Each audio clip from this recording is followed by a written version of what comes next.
방금 보신 영상은 지구촌 교회에서 제작한 영상인데 목장을 시작하면서 목장을 이미 먼저 경험한 자매의 짧은 간증이었습니다.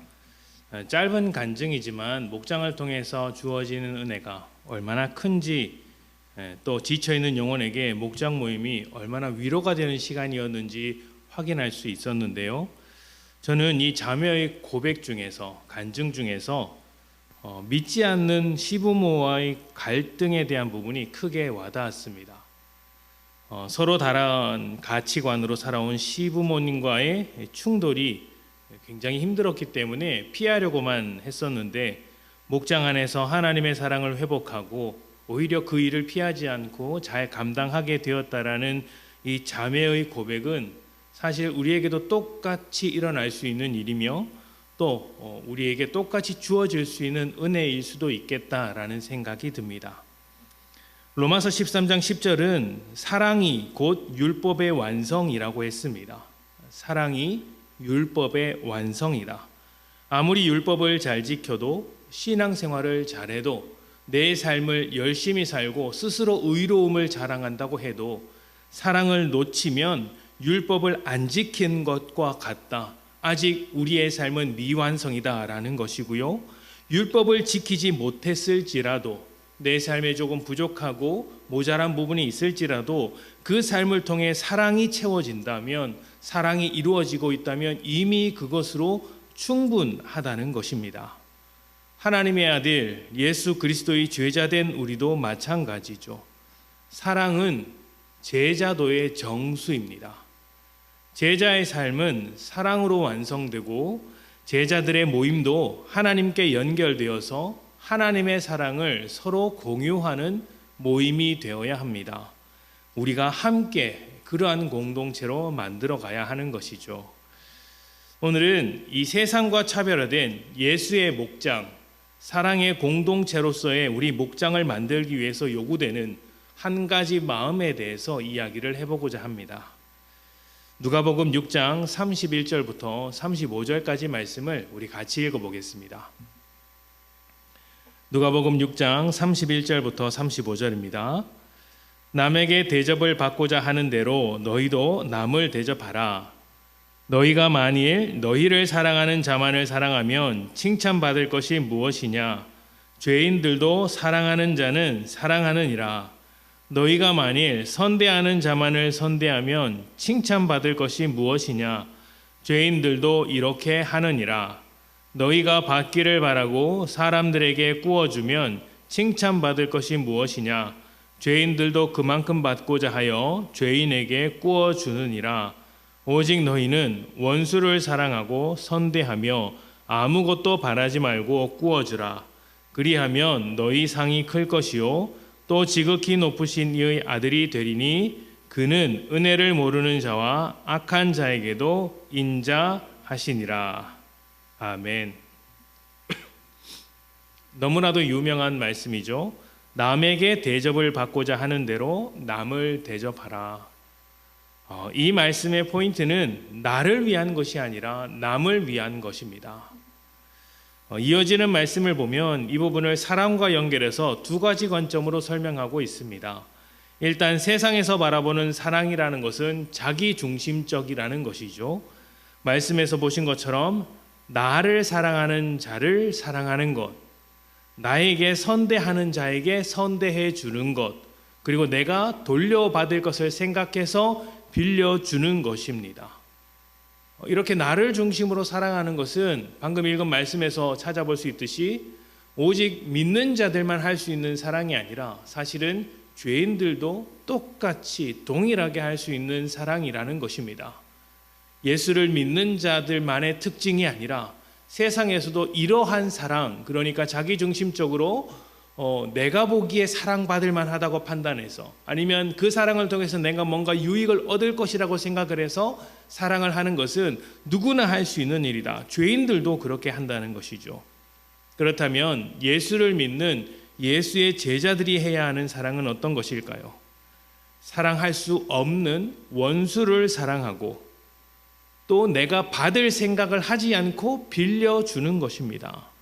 이것은 자기 중심적인 사랑으로는 도저히 할 수 없는 사랑입니다. 어떻게 되돌려 받을 생각을 포기하면서 사랑을 할 수 있습니까? 게다가 원수는 사랑을 험담이나 해코지로 돌려주는 사람 아닙니까? 내가 아무리 사랑을 했더라도 그 사랑을 왜곡하고 비틀어서 나에게 험담으로 해코지로 피해로 돌려주는 사람이 원수입니다. 사랑을 돌려받기는커녕 내가 피해를 입고 마음이 크게 상할 수 있는 상황인데 어떻게 그러한 사람마저도 사랑할 수 있느냐 하는 것이죠. 바로 이 점에 대해서 성경이 이렇게 대답을 합니다. 누가복음 6장 35절부터 36절입니다. 오직 너희는 원수를 사랑하고 선대하며 아무것도 바라지 말고 꾸어주라. 그리하면 너희 상이 클 것이요 또 지극히 높으신 이의 아들이 되리니 그는 은혜를 모르는 자와 악한 자에게도 인자하시니라. 너희 아버지의 자비로우심 같이 너희도 자비로운 자가 되라. 아멘. 하나님의 은혜를 모르는 자에게 또 악한 자에게도 하나님께서는 인자하셨다, 자비로우셨다라고 이야기를 합니다.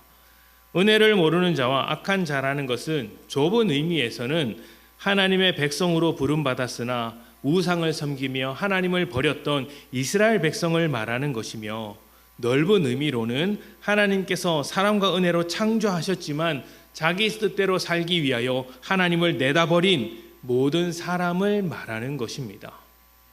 하나님의 사랑이란 이렇게 자격 없는 자들, 하나님을 배신하고 거절하고 떠난 사람마저도 품어주시는 사랑이라는 것이죠.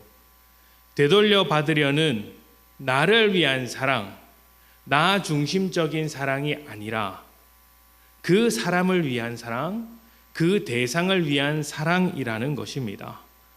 주님께서 우리에게 서로 사랑하라고 말씀하신 것도 하나님의 이 긍휼하신 또 자비로우신 사랑이라는 개념 위에서만 완성될 수 있습니다. 나를 위한 사랑으로서는 결코 서로 사랑할 수 없습니다. 나를 위한 사랑이라면 너를 위한 마음보다 나를 위한 마음이 훨씬 더 큰 것 아닙니까? 그래서 나를 향한 마음이 훨씬 더 크기 때문에 상대방을 더 사랑할 수 없는 것이에요. 서로 사랑할 수 없는 것이죠. 세상에서 말하는 사랑이 어느 순간에서부턴가 사랑처럼 느껴지지 않는 이유가 바로 여기에 있습니다. 세상에 수많은 사람들이 사랑을 말하고 요구하면서도 채움받지 못하는 이유가 바로 여기에 있어요. 하나님께서 우리에게 가르쳐 주신 사랑은 서로를 위한 사랑인데 우리는 자기중심적인 사랑을 요구하고 있기 때문이죠. 하나님의 사랑은 우리가 자격이 있어서 받을 수 있었던 것이 아닙니다. 우리가 자격이 있어서 우리가 구원받을 만해서 구원받은 것이 아니고 우리에게서 뭔가를 얻어내려고 사랑을 하신 것도 아닙니다. 철저하게 우리를 위하여, 우리를 살리기 위하여, 우리를 더 복되기 위하여 자신을 내어주신 헌신적인 사랑이라는 것이죠. 그리고 그 사랑을 받은 우리는 하나님을 사랑하는 것과 함께 그 사랑의 길로, 그러니까 하나님께서 우리에게 보여주신 그 사랑의 길로 걸어가고자 하는 것입니다. 자, 그런데 여기서 중요한 점이 하나 있습니다. 하나님의 사랑이 나를 중심으로 사랑하는 것이 아니라 상대방을 위한 사랑이라는 것을 이해한다고 해도 그것을 어떻게 실천할 수 있느냐 하는 것입니다. 살다 보면 내가 그래도 믿는 자로서 사랑을 해야 한다는 것은 알고 있지만 그게 잘 안 되는 사람들, 또 그게 잘 안 되는 상황도 많지 않습니까?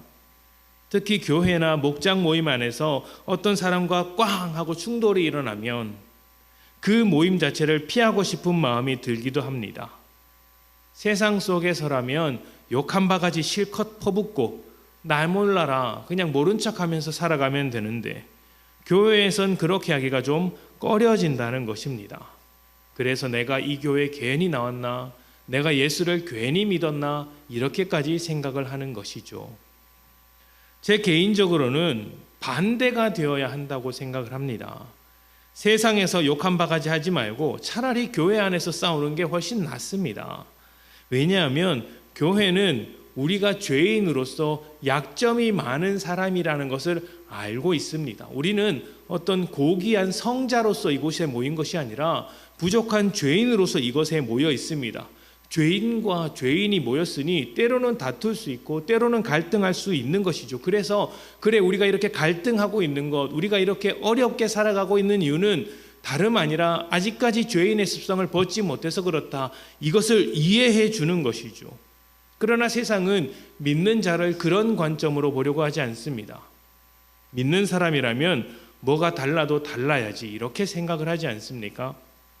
이런 것이 부담스러워서 교회를 안 다니는 척하는 사람도 있지 않습니까? 그런 세상 앞에서 욕을 하거나 다툼을 일으키지 말고 차라리 교회 안에서 하는 게 훨씬 더 건강하다는 것이죠. 그런데 요즘은 세상이 좀 다르게 인식을 해서 세상에서는 그렇게 하고 교회 안에서는 마치 거룩한 사람인 양 자기를 포장하는 모습을 많이 봅니다. 아니에요. 교회일수록 자기를 감추지 않고 드러낼 수 있어야 합니다. 우리의 약점을 알고 죄인됨을 인정하며 받아줄 수 있는 공동체이기 때문입니다. 내 약점을 노출시키면 세상에서는 그것을 약점으로 삼아서 공격하더라도 교회 안에서는 그 약점을 아픔으로 보고 품어줄 수 있어야 한다는 것이죠. 고치고 변화시키고 다시 일어설 수 있도록 함께 기도하며 사랑을 쏟아부어주는 공동체가 교회여야 하는데 이상하게도 인식이 좀 반대로 된 것 같습니다. 자, 그렇다면 우리는 어떻게 하나님의 사랑으로서 서로 사랑할 수 있을까요? 그 첫걸음은 불쌍히 여기는 것입니다. 그리고 이 마음은 우리가 목장을 더욱더 아름답게 만들기 위해서 가지고 있어야 할 한 마음이기도 합니다. 불쌍히 여기는 마음. 말씀을 보도록 하겠습니다. 누가복음 18장입니다. 10절부터 14절입니다. 두 사람이 기도하러 성전에 올라가니 하나는 바리새인이요 하나는 세리라. 바리새인은 서서 따로 기도하여 이르되 하나님이여 나는 다른 사람들 곧 토색, 불의, 간음을 하는 자들과 같지 아니하고 이 세리와도 같지 아니함을 감사하나이다. 나는 일에 2번씩 금식하고 또 소득의 11조를 드리나이다 하고 세리는 멀리 서서 감히 눈을 들어 하늘을 쳐다보지 못하고 다만 가슴을 치며 이르되 하나님이여 불쌍히 여기소서 나는 죄인이로소이다 하였느니라. 내가 너희에게 이르노니 이에 저 바리새인이 아니고 이 사람이 의롭다 하심을 받고 그의 집으로 내려갔느니라. 무릇 자기를 높이는 자는 낮아지고 자기를 낮추는 자는 높아지리라 하시니라. 아멘. 이 말씀 속에 똑같이 기도하는 바리새인과 세리가 등장합니다. 이 두 사람은 똑같이 기도하고 있지만 완전히 다른 자기 인식을 가지고 있습니다. 바리새인은 자기 자신을 하나님이 보시기에도 충분히 의로운 사람이라고 생각을 하고 있습니다. 하나님께서 나의 기도 생활을 보신다면, 하나님께서 나의 예배 생활을 보신다면, 하나님께서 나의 일상의 삶을 보신다면 나를 정말로 의로운 사람으로 생각하고 있지 않겠나, 이렇게 자신만만한 태도로서 하나님께 기도하고 있었던 것이죠. 반대로 세리는 자기 자신을 죄인이라고 철저히 고백하며 인정하고 있습니다. 여기서 조금 더 주목하고 싶은 것은 바리새인의 태도입니다. 자신은 세리보다 더 나은 사람이라고 세리와 자신을 비교하면서 훌륭하다고 강조하고 있죠. 바리새인은 실제로 율법적으로나 종교적으로 분명히 세리보다 훌륭한 사람입니다. 명분도 좋고 누가 봐도 옳은 행동을 하고 있고 옳은 말을 하고 있는 사람입니다. 그런데 그 옳은 말과 옳은 행동으로 무엇을 하고 있습니까? 저 세리를 정죄하고 있습니다. 다른 사람을 정죄하고 있는 거예요. 왜 정죄하겠습니까? 나는 하나님 앞에서 떳떳하다고 생각하기 때문 아닙니까? 나는 하나님 앞에서 이렇게 의로운데 저 사람은 틀렸다. 저 사람은 어떻게 저렇게 말할 수 있는가? 저 사람은 어떻게 저렇게 살아갈 수 있는가? 저 사람은 어떻게 저렇게 죄인으로서 살 수 있단 말인가? 정죄하죠. 그런데 이 말씀이 어떻게 시작하는지 알고 계십니까? 말씀을 봅시다. 누가복음 18장 19절입니다. 바리새인과 세리의 기도가 이 말씀으로부터 시작됩니다.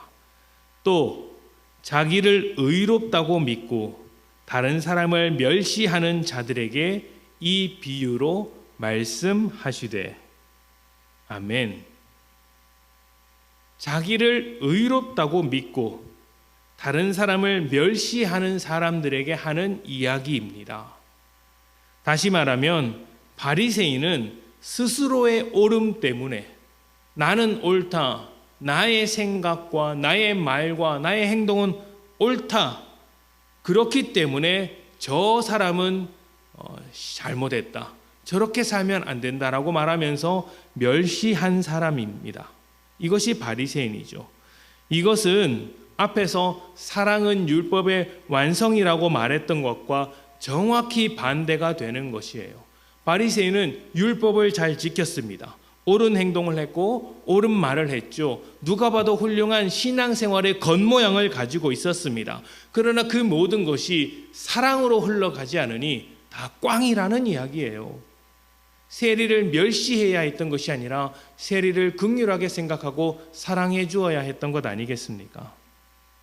자, 그렇다면 세리는 어떻게 했을까요?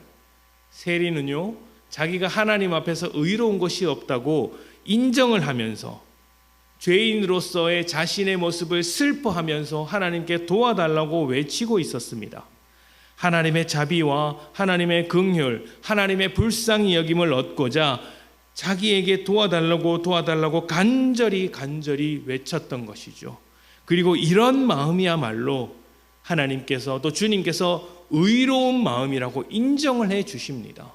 나는 옳다, 나는 정말 잘했다라고 스스로를 의롭게 여기는 마음이 아니라, 다른 사람을 정죄하는 마음이 아니라, 나는 하나님 앞에서 부족하다, 나야말로 죄인이다, 저 사람이 아니라 나야말로 죄인이라고 말하는 그 마음을 의로운 마음이라고 인정해 주셨던 것이죠.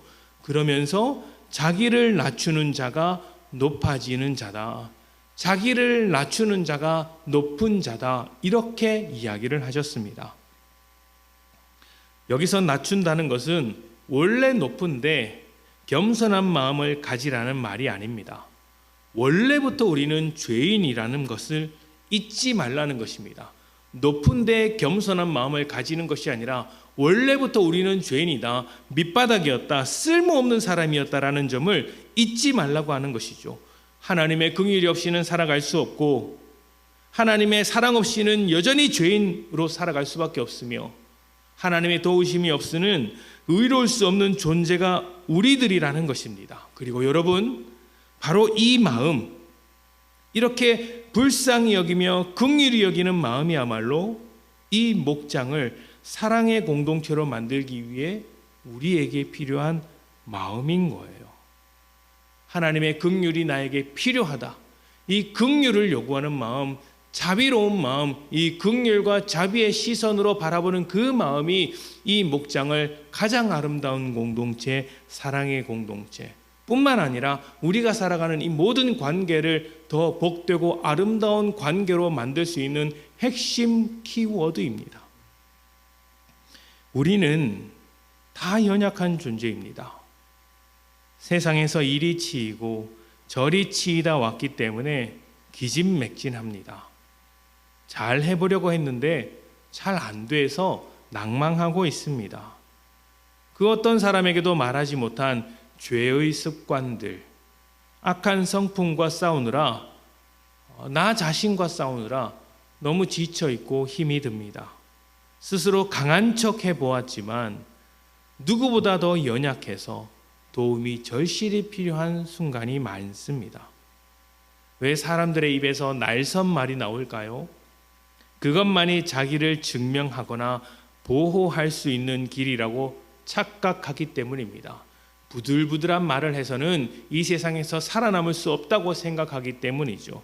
그러나 사실은 하나님께서 지금 우리와 함께하고 계심을 모르기 때문에 그렇게 행동하고 있는 것이에요. 왜 사람들은 공격적일까요? 그렇게라도 해야 내 것을 챙길 수 있다고 생각하기 때문입니다.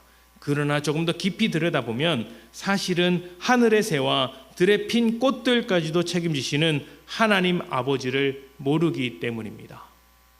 왜 불평과 불만을 달고 살까요? 상황만 보기 때문이에요. 하나님의 계획을 모르고 기도의 능력을 모르기 때문입니다. 그러니 불평과 불만이 나올 수밖에 없죠. 우리를 통해 여전히 일하고 계신 하나님께 감사할 수 있는 것이 어떤 것인지 전혀 눈치채지 못하고 알아본 바가 없기 때문입니다. 하나님의 충만한 것이 바로 이 자리 여기에 있는데 그것을 하나도 누리지 못하기에 이런 모양으로밖에 살아갈 수 없습니다. 그래서 주님은 이렇게 고통스럽게 힘들게 또 때로는 아주 못되게 살아가는 사람들을 향해서 목자 없는 양과 같다고 하시면서 불쌍히 여겨주셨습니다. 사랑은 여기서부터 시작하는 거예요. 서로 불쌍히 여겨주는 것부터 시작하는 것입니다. 누가 잘하는 것이 있다면 저 불쌍한 사람이 저만큼이라도 했다고 박수를 쳐주는 것이고, 누가 못하면 저 불쌍한 사람이 또 잘 해보려다가 실수했구나라고 하면서 품어주는 것이죠. 이것이 주님의 긍휼을 받은 사람의 마음입니다. 여러분, 자녀들이 언제 철이 드는지 아십니까? 자녀들이 철이 들 때가 부모의 약함을 보았을 때라고 합니다.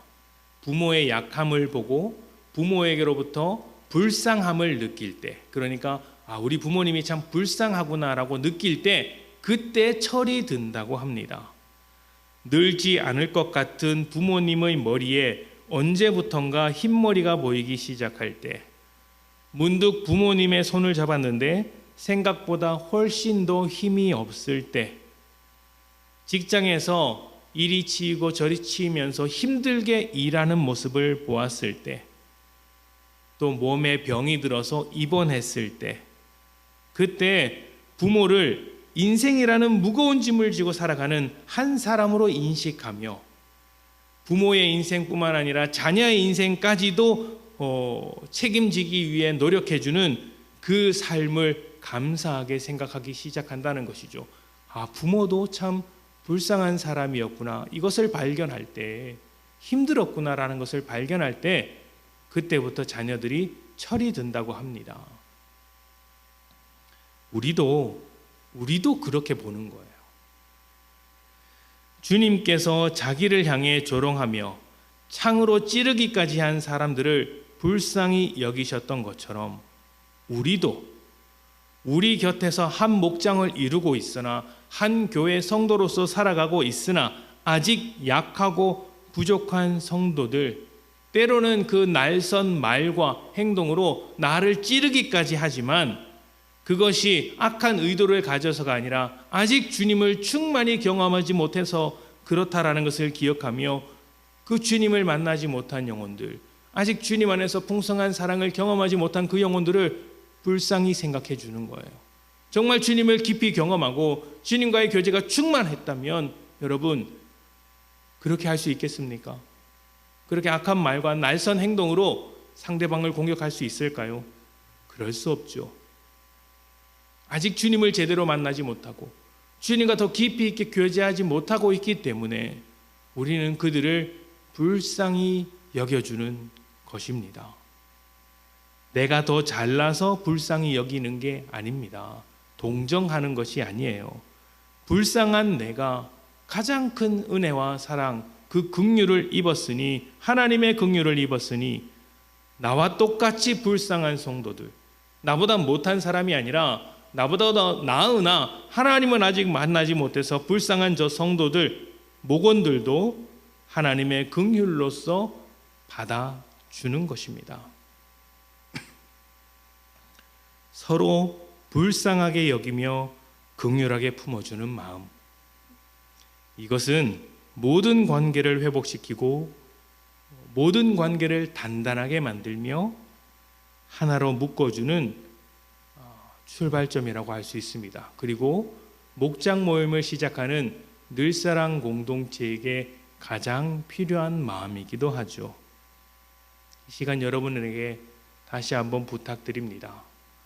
바리새인과 같이 자기를 드러내고자 하는 마음을 갖지 마시고 세리와 같이 자신의 부족함을 가슴치며 하나님께 간구하고 하나님의 도우심을 구하고 하나님께 긍휼을 바라는 그 마음으로 상대방을 바라보십시오.